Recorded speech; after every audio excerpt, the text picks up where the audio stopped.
Hello, I'm Dr. Marianne Teitelbaum, and today we're going to talk about an Ayurvedic perspective on making overnight oats. Many people make overnight oats where they soak the oats in cow's milk or plant-based milk.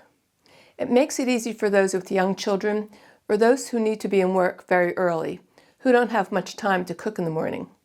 So they just prep this dish the night before, take it out in the morning, eat it, and then they go on their way to work or school. So in the Western world, we primarily look at the nutritional qualities of the food that we're eating. But if that's the only parameter that we're looking at, then from a Western perspective, oats and milk are both considered very nourishing. So this recipe will be considered healthy. But in Ayurveda, we look at food from a different, deeper perspective, and based on those guidelines, overnight oats would not be something we would ordinarily recommend. Ayurveda is kind of like the science of what do we need to do to this food in order to make it properly digest and actually assimilate into our cells. Once you swallow the food and you take it through the digestive tract, it has to be properly digested into very small particles so it can come out of this initial channel and absorb into the bloodstream, which is why you'll see a pattern emerge in all the food groups where the foods are cooked, because the cooking process aids in the digestion of the food, so that it can in fact be digested and taken up into our cells of the bloodstream. For example, if you notice, ghee is butter that was cooked, and by doing so we're ensuring that it doesn't sit around, clogging the initial channel or any of the subsequent channels the food will travel through once it's digested. You'll also notice that it's recommended to cook the majority of your vegetables for better assimilation into the cells. From the time you eat any food, it enters a whole network of physical channels before it comes out the other end as bowel movement, urine, and sweat. So the urine, lymphatic fluids, tears, sweat, bowel movement that we make from the food we eat eventually make their way through these physical channels.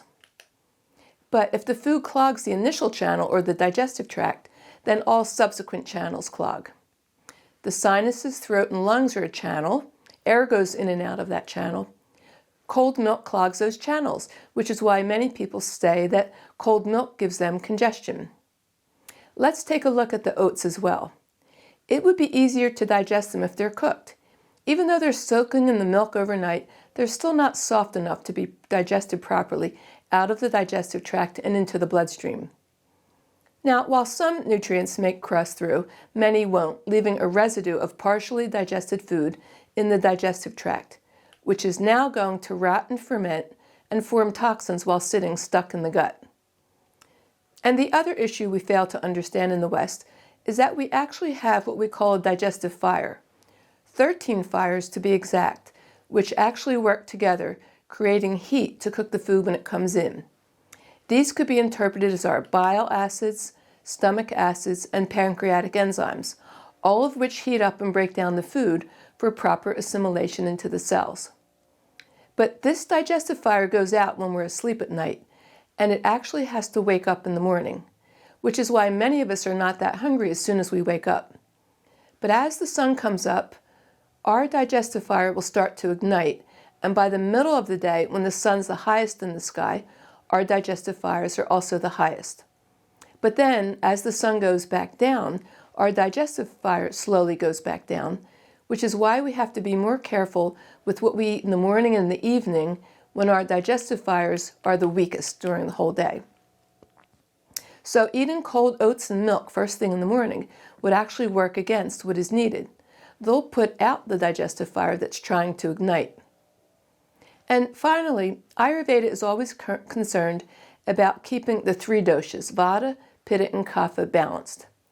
These are three energetic principles that are operating behind the scenes in our physiology, and if they become imbalanced, they set the early stages of the disease process in motion. See my book, Healing the Thyroid with Ayurveda, articles I've written, or other videos that I've made, so you can learn what these three doshas control. But very basically here, I can tell you that both Vata and Kapha are cold doshas, while Pitta is hot, since all the Pitta organs are cooking the food while they heat the food that you're taking in. Cold food will aggravate Vata, which is the element of coldness, and weaken the digestive fires due to its coldness. And when Kapha, also a cold dosha, gets imbalanced, it can create congestion.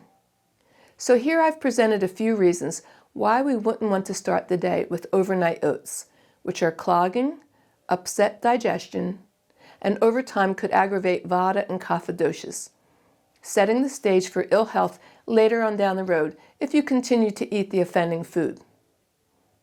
I know it's more time-consuming than the overnight oats, but if you want to gain maximum nutrition from the oats and milk, both of which are highly nourishing, you have to spend a little time cooking them. And if you cook them with green cardamom pods, this spice will help you digest the protein in the milk. And a Ceylon cinnamon stick, this spice will help you digest the sugar in the milk.